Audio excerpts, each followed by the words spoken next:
નમસ્કાર મિત્રો, આજે સૌથી મોટા અગત્યના સમાચાર તમામ મિત્રો માટે ખૂબ જ અગત્યના સમાચાર। આજના 11 મોટા સમાચાર જાણીએ। ચાલો મિત્રો, વિડીયોમાં અંત સુધી બન્યા રહેજો જેથી બધી માહિતી મળી રહે।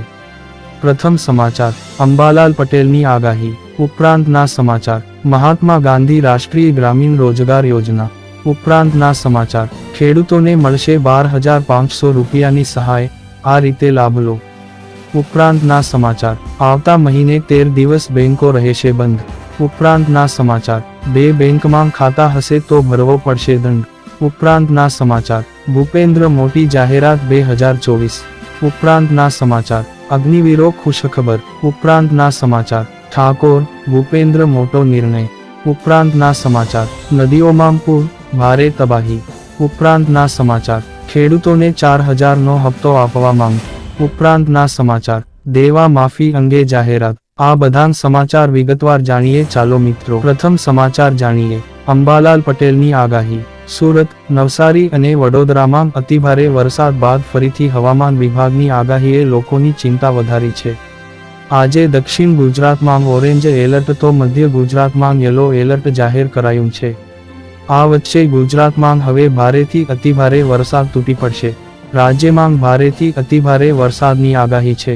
દક્ષિણ ગુજરાત અને સૌરાષ્ટ્રમાં વરસાદની આગાહી છે, તો સુરત, વલસાડ, નવસારી, દમણ અને દાદરાનગર હવેલીમાં વરસાદનું અતિભારે ઓરેન્જ એલર્ટ અપાયું છે। આ ઉપરાંત દાહોદ, છોટાઉદેપુર, પંચમહાલ, વડોદરા, નર્મદા, ભરૂચ, તાપી, ડાંગમાં ભારે વરસાદની આગાહી છે। રાજકોટ, અમરેલી, ભાવનગર, જૂનાગઢ, ગીર સોમનાથમાં ભારે વરસાદની આગાહી છે, તો અમદાવાદ અને ગાંધીનગરમાં હળવાથી મધ્યમ વરસાદની આગાહી છે। ગુજરાતમાં 2 વરસાદી સિસ્ટમ સક્રિય થતાં ભારે વરસાદની આગાહી છે। ગુજરાતમાં હવે પૂર જેવો વરસાદ આવશે। દક્ષિણ ગુજરાતમાં ધમાકેદાર ધોધમાર વરસાદથી પૂર આવશે તેવી શક્યતા હવામાન નિષ્ણાત અંબાલાલ પટેલે વ્યક્ત કરી છે। ગુજરાતમાં સાર્વત્રિક વરસાદના માહોલ વચ્ચે અંબાલાલ પટેલની આગાહી આવી છે। અંબાલાલ પટેલે કહ્યું કે ઓગસ્ટમાં દક્ષિણ ગુજરાતમાં ભારે વરસાદ આવી શકે છે। દક્ષિણ ગુજરાતમાં પૂરની સ્થિતિ બની શકે છે। ઉપરાંતના સમાચાર, મહાત્મા ગાંધી રાષ્ટ્રીય ગ્રામીણ રોજગાર યોજના। મિત્રો, આપણા ભારત દેશની કેન્દ્ર સરકાર દ્વારા દેશની તમામ જનતા અને લાભાર્થી માટે ઘણી પ્રકારની ખૂબ જ ઉપયોગી યોજનાઓ ચલાવવામાં આવે છે, જેનાથી દેશના તમામ લોકો કે જેઓ ગરીબ અને પછાત છે તેઓને ખૂબ જ મોટા પ્રમાણમાં લાભ આપવામાં આવે છે। દોસ્તો, આજે આપણે આવી જ એક યોજનાની આજની આ પોસ્ટ દ્વારા માહિતી મેળવવાના છીએ। આ યોજનાનું નામ છે મહાત્મા ગાંધી રાષ્ટ્રીય ગ્રામીણ રોજગાર બાંહેધરી યોજના 2024। આ યોજનામાં અરજી કેમ કરવાની, ડોક્યુમેન્ટ લિસ્ટ અને લાભ કઈ રીતે આપવામાં આવે છે તેના વિશે તમામ વિગતો તપાસવાના છીએ। ઉપરાંતના સમાચાર, ખેડૂતોને મળશે 12,500 રૂપિયાની સહાય, આ રીતે લાભ લો। નમસ્કાર મિત્રો, ગુજરાતમાં ખેડૂતોને ટેકો આપવા માટે બાગાયત યોજના હેઠળ સગવા ખેતી સહાય જરૂરી દસ્તાવેજ યોજના 2024 રજૂ કરવામાં આવી છે। સરગવા ખેતી સહાય યોજના 2024 યોજનાનું નામ સરગવા ખેતી સહાય યોજના 2024 વિભાગ, કૃષિ નિયામકની કચેરી, ગુજરાત રાજ્ય। અરજી કરવાની છેલ્લી તારીખ 15મી ઓગસ્ટ 2024। એપ્લિકેશન મોડ, ઓનલાઈન અધિકૃત વેબસાઇટ, આઈ ખેડૂત પોર્ટલ। ખેડૂતોએ માન્યતા પ્રાપ્ત નર્સરીઓ, કૃષિ યુનિવર્સિટીઓ અથવા બાગાયત વિભાગની નર્સરીઓમાંથી વાવેતર સામગ્રી ખરીદવી આવશ્યક છે। ગુણવત્તાયુક્ત વાવેતર સામગ્રી મેળવનારાઓને સહાય પૂરી પાડવામાં આવે છે। ઉપરાંતના સમાચાર, આવતા મહિને 13 દિવસ બેંકો રહેશે બંધ। જુલાઈ મહિનો પૂરો થવા જઈ રહ્યો છે અને 5 દિવસ પછી ઓગસ્ટ મહિનો શરૂ થવા જઈ રહ્યો છે। દર મહિનાની જેમ ઓગસ્ટ 2024ની શરૂઆત સાથે ઘણા મોટા નાણાકીય ફેરફારો જોવા મળી રહ્યા છે। જ્યારે રક્ષાબંધન, જન્માષ્ટમી જેવા મોટા તહેવારોને કારણે બેંકોમાં પણ બમ્પર રજાઓ આવવાની છે। ઓગસ્ટમાં 13 બેંક રજાઓ છે। આવી સ્થિતિમાં જો તમારી પાસે બેંક સાથે સંબંધિત કોઈ મહત્વપૂર્ણ કામ છે તો તેને શક્ય તેટલી વહેલી તકે પતાવવું કાયદેસર રહેશે। ઓગસ્ટમાં રક્ષાબંધનથી જન્માષ્ટમી સુધીના આ તહેવારો ઓગસ્ટ મહિનામાં ઘણા પ્રસંગોએ બેંકોમાં કોઈ કામ નહીં થાય।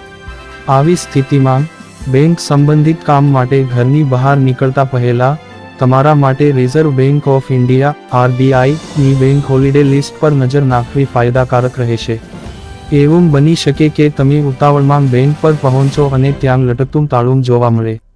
ઓગસ્ટમાં સ્વતંત્રતા દિવસના અવસર પર દેશભરની બેંકો બંધ રહેશે, ત્યારે રક્ષાબંધન અને જન્માષ્ટમીના અવસર પર પણ બેંકો બંધ રહેશે. ઓગસ્ટમાં 13 બેંક રજાઓમાં બીજા અને ચોથા શનિવાર તેમજ સાપ્તાહિક રજાઓનો સમાવેશ થાય છે. ઉપરાંતના સમાચાર. 2 બેંકમાં ખાતા હશે તો ભરવો પડશે દંડ. આજના વિશ્વમાં ઘણી વ્યક્તિઓ વિવિધ કારણોસર બહુવિધ બેંક ખાતાઓ જાળવી રાખે છે. તાજેતરમાં ભારતીય રિઝર્વ બેંક RBI એ આ પ્રથા અંગે નવી માર્ગદર્શિકા બહાર પાડી છે. જો તમે એક કરતાં વધુ બેંક ખાતા ધરાવો છો તો આ માહિતી તમારા માટે નિર્ણાયક છે. બેંક ખાતામાં પ્રકાર બચત ખાતું, સૌથી સામાન્ય ખાતું જે થાપણો પર વ્યાજ ઓફર કરે છે. ચાલુ ખાતું, મુખ્યત્વે વારંવાર વ્યવહારો માટે વ્યવસાયો દ્વારા ઉપયોગમાં લેવાય છે. પગાર ખાતું, કોઈ લઘુત્તમ બેલેન્સની જરૂરિયાત વિના પગારદાર કર્મચારીઓ માટે રચાયેલ છે. અનિયુક્ત ખાતું, 2 અથવા વધુ વ્યક્તિઓ દ્વારા વહેંચાયેલું. જાણો શું છે નવા નિયમો. કાનૂની અનુપાલન. તમામ ખાતાઓ કાયદેસર રીતે જાળવવા જોઈએ. Deposit management. જુદા જુદા ખાતાઓમાં થાપણોનું યોગ્ય સંચાલન જરૂરી છે. ઉપરાંતના સમાચાર. ભૂપેન્દ્ર મોટી જાહેરાત 2024. રાજ્ય સરકારે જીવન રક્ષક આરોગ્ય દવાઓના એસેન્શિયલ ડ્રગ લિસ્ટ EDL 2024થી 25માં નવી 665 દવાનો ઉમેરો કર્યો છે. અગાઉ રાજ્ય સરકારના એસેન્શિયલ ડ્રગ લિસ્ટમાં 717 દવાઓ હતી, જે હવે વર્ષ 2024થી 25માં વધીને 1382 થઈ છે. આ દવાઓ રાજ્યના ગ્રામીણ અને શહેરી વિસ્તારના સબ સેન્ટરથી લઈને સિવિલ હોસ્પિટલ સુધીના તમામ આરોગ્ય કેન્દ્રો ખાતે નિઃશુલ્ક ઉપલબ્ધ થશે. નવી ઉમેરાયેલી દવાઓમાં cancer, anti cancer, anti infection, હૃદય રોગ, ડાયાબિટીસ, BP તેમજ કિડનીના રોગ સાથે સંકળાયેલી જીવન રક્ષક દવાઓ ઉમેરાઈ છે. ઉપરાંતના સમાચાર. અગ્નિવીરો ખુશખબર. ગુજરાત સરકારે મહત્વનો નિર્ણય કર્યો છે. ગુજરાત આર્મ્ડ પોલીસ અને SRP ભરતીમાં અગ્નિવીરોને પ્રાધાન્ય અપાશે. મુખ્યમંત્રી ભૂપેન્દ્ર પટેલે એક્સ પર ટ્વીટ કરી માહિતી આપી છે. સશસ્ત્ર પોલીસ અને ની ભરતીમાં ગુજરાત સરકાર અગ્નિવીરને પ્રાથમિકતા આપશે. ઉપરાંતના સમાચાર. ઠાકોર, ભૂપેન્દ્ર મોટો નિર્ણય.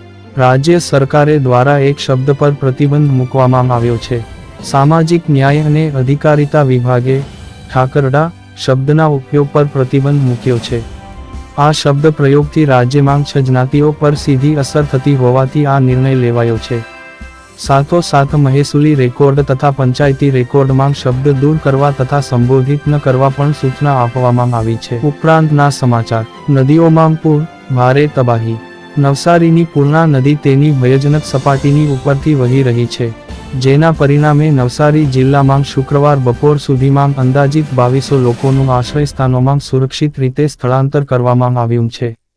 ભારતમાં અત્યાર સુધીમાં સૌથી વધારે વરસાદ ગુજરાતના દેવભૂમિ દ્વારકા, પોરબંદર અને જૂનાગઢમાં પડ્યું છે, જેમાં દેવભૂમિ દ્વારકામાં 1422%, પોરબંદરમાં 111%, જૂનાગઢમાં 712%, જામનગરમાં 562% વરસાદ પડ્યો. ઉપરાંતના સમાચાર. ખેડૂતોને 4000નો હપ્તો આપવા માંગ. RSS સાથે જોડાયેલા સંગઠનોએ ખેડૂતોને લઈને સરકાર પાસે માંગણીઓ કરી છે.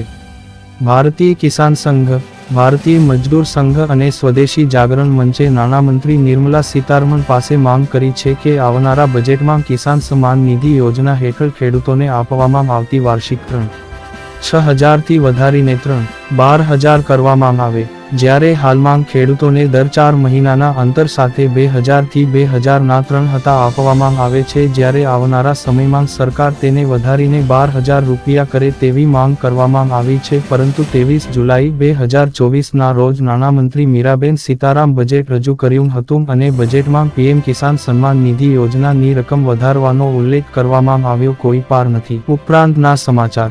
દેવા માફી અંગે જાહેરાત. ગુજરાતના ખેડૂતોના માથે 1 લાખ કરોડનું દેવું છે.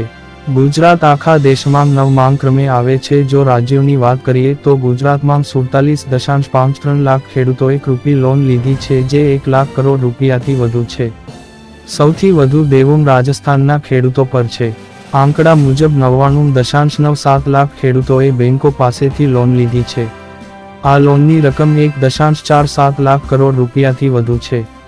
તાજેતરમાં નાણાં મંત્રાલયે કૃષિ લોન પર પૂછવામાં આવેલા પ્રશ્નોના જવાબમાં આ તમામ વિગતો જાહેર કરી 2 વર્ષ પહેલા મગફળીનું બિયારણ 1000 થી 1200 રૂપિયા મળતું હતું જે આજે ડબલ થઈ 2200 થી 2400 પહોંચ્યું છે. તે જ રીતે 2 વર્ષ પહેલા 1 એકર જમીન ખેડવાના રૂપિયા પ્રતિ કલાકે 800 હતા જેમાં પણ ભાવ વધારો આવતા તે 1200 પહોંચ્યા છે. વધુમાં 2 વર્ષ પહેલા પ્રતિ દિવસ ખેત મજૂરનું વેતન 150 200 હતું આજે 250 350 થયું છે અને રાસાયણિક દવા ખાતરોમાં 2 વર્ષ પહેલા અને આજની તારીખની કિંમતોમાં 30% વધારો છે. આમ વધતી જતી મોંઘવારીને કારણે દિવસોને દિવસે ખેડૂત દેવાદાર બનતો જાય છે.